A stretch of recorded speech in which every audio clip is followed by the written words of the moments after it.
So, what about Rajang? No, sorry, he's not on the list. What? What about that time he saved the handler? Wait, wasn't that the Admiral? Oh, yes, my bad. Ooh, that was close. How did you just talk with that weird reverb? You're psychic? Ladies, gentlemen, and monsters of all ages, in the time leading up to Sunbreak, I find myself with a lot of time to think about things that have already passed. While looking forward to the future, I want to recognize and update my own personal top 10 list of all the monsters in the entire series.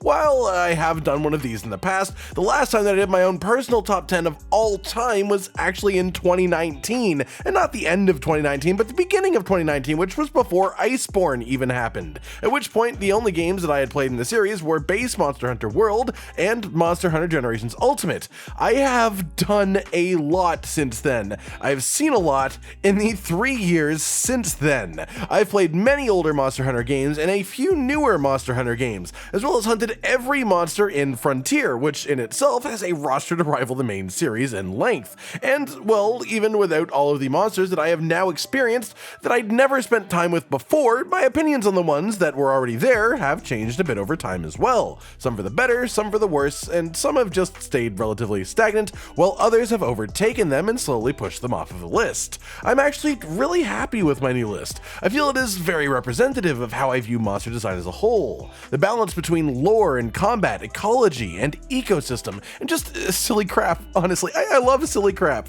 Without further ado, let's begin with number 10. My lord, the Queen is here for a weekly visit. The Queen sounds most satisfactory. Celtus Queen. When will this monster return to the main series? Okay, got that out of the way. Celtus Queen is an absolute marvel of game design to me from the inside out. I love the concept of a duo boss fight where their actual attacks are like a dance of death working together to kill you until the Celtus Queen decides that she's just done with the Celtus and tells him to screw off and just throws him away. This monster is a freaking scorpion tank who commands a beetle husband to do her bidding. I guess, what more can you ask for conceptually? In actual combat, they form together and have multiple attacks where she essentially is just raised up in the air like a helicopter controlled by his wings and then slams her down. And I just have this weird soft spot for monsters that are massive and know they are massive and don't give a crap about their dignity and just throw their entire weight at you. This is combat to the death, and the only thing that matters is who is left standing at the end, not how it is achieved. As well, for a monster that has so many silly concepts going on, it is just seriously cool looking. Like, aesthetically, this monster ticks a lot of awesome boxes even before it turns into a multi-bodied singular organism. I love it, the whole fight, and the way that you fight the regular Seltas before finding the Queen too, and seeing them combo together then afterwards, it really just adds to the whole thing as well. Number 9. Bishaten. I was highly tempted to make this monster number 10 just for the unlimited jokes about his name, honestly, if he was there, but I do like him more than Celtus Queen, just flat out. He may not have a unique double monster gimmick, but he is a crazy monkey man who is incredibly acrobatic, not just in his individual attacks, but in every part of his moment-to-moment movements. Past this, most monsters would use their highly developed elemental organs to produce a gas that they excrete to apply statuses. It's just how monsters work. Bishaten, though, dude has breast pouches he fills up with fruits from the environment that either heal, are poisonous, or cause paralysis. Then he throws the fruit at you from his breast pouches in combat, like a freaking machine gun. Why? Why not? As if that wasn't enough, knock him over while he is holding the fruit, but before he throws the fruit, and he will drop the fruit on the floor as items that you can actively pick up yourself and then throw back at him, or even other monsters, bringing his spirit onwards through the ecosystem. Past this, he prances. Literally, the prance emote. It may not be in Rise, even though it's a classic Monster Hunter emote for players, but it is still in the game because this monkey does it himself. He is just an absolute spectacle to behold in every moment. I love Bishaten. Number 8. There's something very important I forgot to tell you. What? Don't cross the streams. Why? It would be bad. Coral, Pooky. Look, I know it's a subspecies, but I just find this monster almost incomparable to regular Pooky. Yes, he has the same shape and same general physical makeup, and he functions under very similar ecology, but if you just changed the shape of the monster and nothing else, literally nothing, then called it a brand new monster, no one would bat an eye. The color scheme itself is gorgeous, making the creature look perfectly at home in the Coral Highlands, almost somehow fitting in better than here than the normal Pooky does in the ancient forest, where it was originally designed for. And that is only looking at it aesthetically and not even a single thought about the combat itself, which is genuinely incredible here. Not to mention, for a monster of this relative tier, keep in mind that Coral Pooky is the subspecies of the third large monster quest from Monster Hunter World. That is incredibly early game, and they turned this creature into a monster with a super attack to rival a frickin' Elder Dragon, at least in gameplay mechanics, if not in literal power scaling, and the tongue-splitting beam as well, which is just genuinely one of the coolest things that I've ever seen in these games. It is such an awesome concept as a monster attack. So many things do beams, but this beam is simply made of high pressure water. What happens when you put something in front of high pressure water? It keeps coming out, but at multiple new angles, which is exactly what happens here. And not only is it a really cool change of pace on a classic monster attack, but it makes for a great actual gameplay mechanic as well, creating a slowly expanding cone attack, which is just a unique shape to dodge in active combat. I love this monster, I love the aesthetic, I love the fight, and genuinely, if this was its own entirely unique monster instead of a subspecies, it might even be in my top 5. I just adore so many of the concepts at play here so much, and while I don't have anything against monster variations in general, this very specific one feels like it could simply have been better served if the same concept was in a totally new monster, at least in my opinion. Number 7. Oh, it's just as well, he might be hungry. Don't worry, whales don't eat clownfish, they eat krill. Swim away! Oh look, krill! Poborubarumu. The first entry on this list from my journey in Monster Hunter Frontier.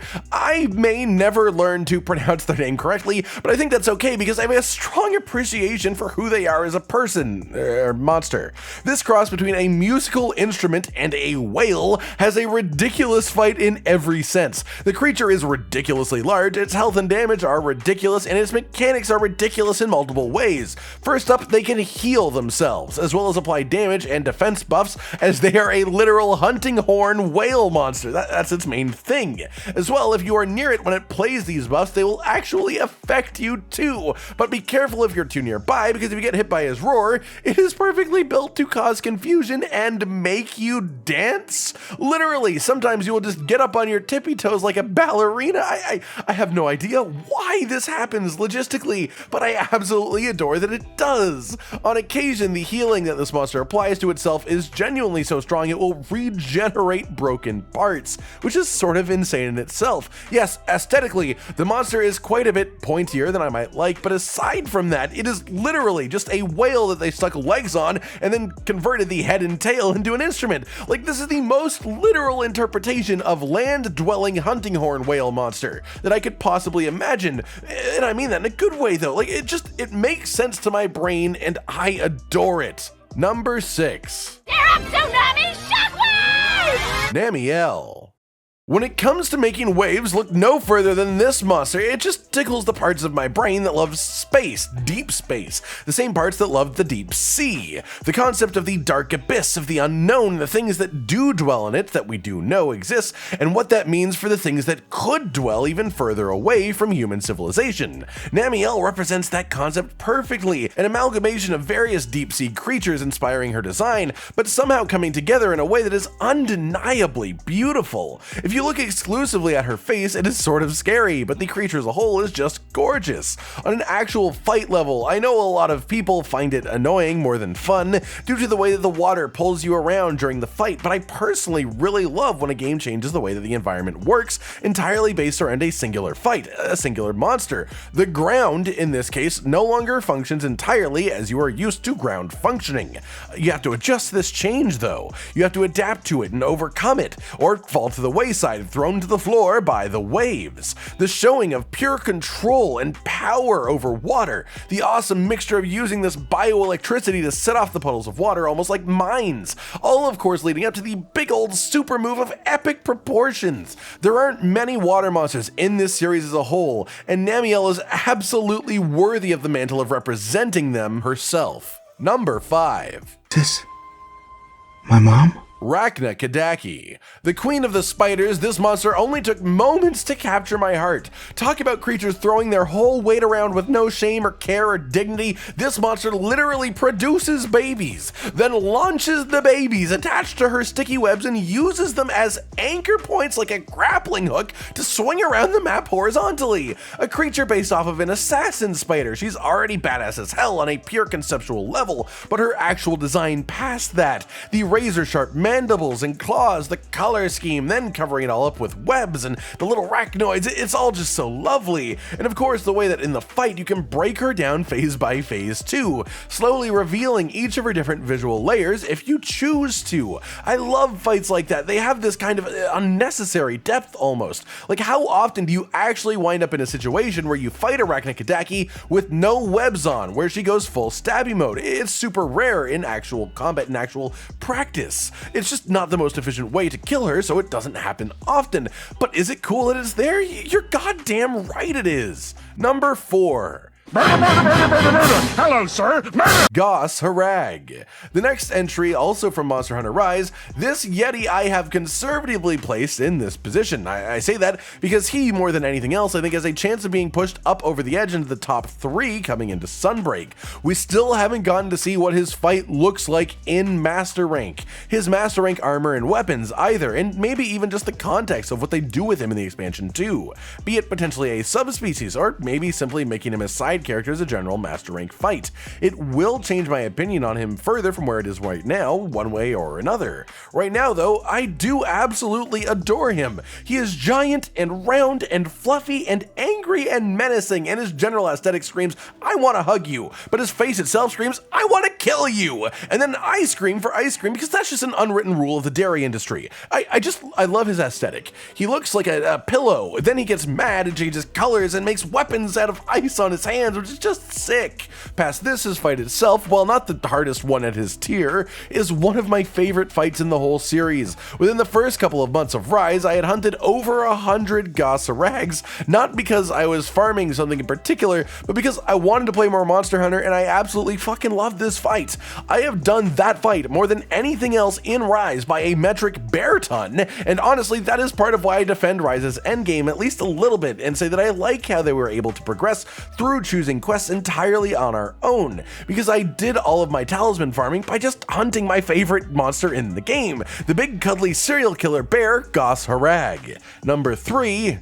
You're nothing but an octopus. Yamakurai / Yamasukami. Let me preface this by saying a large majority of my love for this monster stems from my feelings for Yamasukami themselves, the floating octopus monster of the second generation main series games. However, while the ecology and lore of the monster itself have had it in my top 10 since I first learned of it, the fight that it had in its original incantation was very stagnant. It simply floated at a stable structure, and while it was a unique fight for the time, it came nowhere close to taking full advantage of the combat potential of a gigantic balloon octopus with razor-sharp tentacles. What did, however, is Yamakurai, the frontier origin species of Yamasukami, which, while also growing somewhat out of a habitat on its back as a result of its diet of rich, fertile soil, Yamakurai actually changes seasons too, from spring to autumn mid-fight, in one of the coolest twists during a fight that I've encountered. This, of course, is an extension of the fact that he can also shoot out little spreading seeds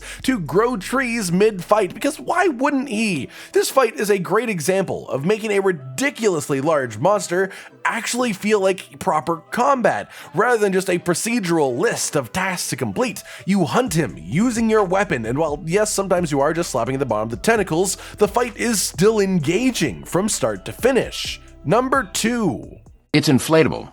Zamtrios. This monster has held this position for a very long time, and I think it would take a gargantuan effort to dethrone him at this point, as I fully expect him to return in the near future, if not in Sunbreak, then in the game after for sure, but all signs do point to Sunbreak right now. The Zamites are in base Rise, so my hopes remain very high. This monster holds a special place in my heart for the way that it truly opened up my mind to what exactly Monster Hunter could be. Coming from Monster Hunter World first, I was exposed to a bevy of flying wyverns, a few brute wyverns and fanged wyverns, and somewhat variations along the way, but up until this point, many of the monsters I had seen were quite tame in the general concepts and execution. Very almost believable natural creatures. Then I got to Zamtrios, who started as a shark with legs. Alright, you got me already, sharks are cool. The concept of just sticking legs on one and calling it a day is pretty funny. Then we hit the Enrage. He covers himself in ice armor and gains a gnarly horn, making him look threatening as all hell, and it's like, okay, yeah, that is it. That is where this fight's going, I get it. It's going down the road of making this shark look like a badass and making you envy his existence and wish that your hunter could be like that, and now he's a balloon.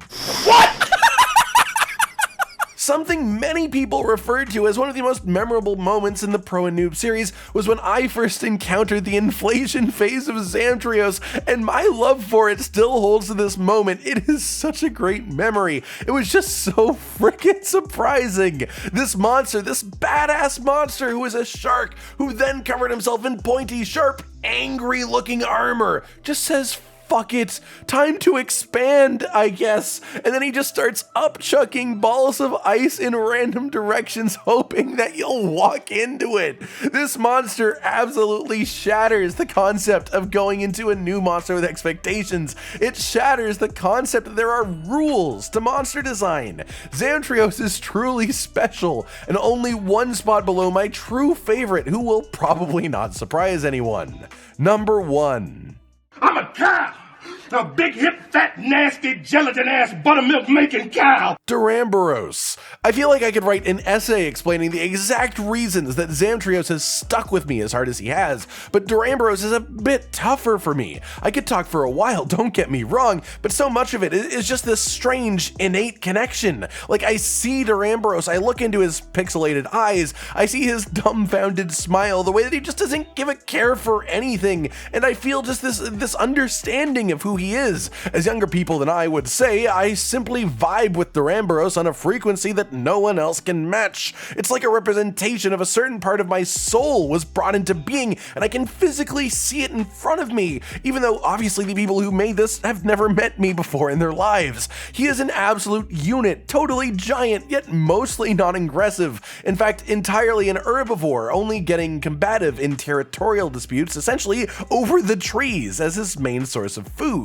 No matter what is happening, he always has a smile on his face. He just looks so peaceful the whole time, and during combat his main form of attack is just swinging his awkwardly shaped body to use the momentum to his advantage and crush you. As an awkwardly shaped person myself, this speaks to me deeply. No other monster in the series has the correct weight proportions to do what this guy does. You couldn't just copy and paste his moveset onto another monster, it would not work. There would be no logic to it at all. When he does it, it looks insane and it is silly as hell, but you can explain it really easily just by looking at him. His legs are big and meaty, perfect for ensuring a low, middle center of gravity, and they are located directly in the middle of his body too. His head has big, heavy horns, and his tail is a giant, dense, almost rock-like material leading to 2 heavy points, one on either end. Using momentum, all he has to do is start spinning, and he'll keep spinning, and I guess eventually, if you jump while you are spinning to that speed, you're gonna take off like a freaking helicopter, and he tries to frickin' smush you after spinning off into the sky. And it just, how on earth, how could anyone come up with a creature that is this ridiculous, this silly, this incredibly inexplicable, and yet it makes so much immediate, understandable sense just by visually taking in what it looks like. It's not a thing that requires hidden lore, nothing that you have to read in the description of the monster afterwards. It's just aesthetically all makes sense, and it has no right to. I love Duramboros so much, and of course, he hasn't even been in a new era Monster Hunter game yet. I can only imagine imagine what they would do to improve him in the future, and I cannot wait for his eventual inevitable return. Alright everyone, I've been Cotton Dinosaur, and this has been my new and improved updated list of the top 10 monsters in all of the Monster Hunter series. My opinion, of course. A lot has changed in the last 3 years, and I assume much more will change even within a few months. Monster Hunter is ever evolving, ever changing, and in my opinion, it is generally in a constant upward trajectory as well, and I just cannot wait. Like if you like the video, subscribe and hit the notification bell for more, and most importantly, ladies and gentlemen, until next time, stay sweet. Josh, Cotton, and Hollow with the videos, dropping the humor like a hammer on your tippy toes, bringing entertainment on a daily arrangement to take our insanity and turn it into entertainment. Yes, I said entertainment twice, to reiterate that it is nice to look into your faces on a mostly daily basis when you let us in your homes to make the whole world a stage. Goodbye.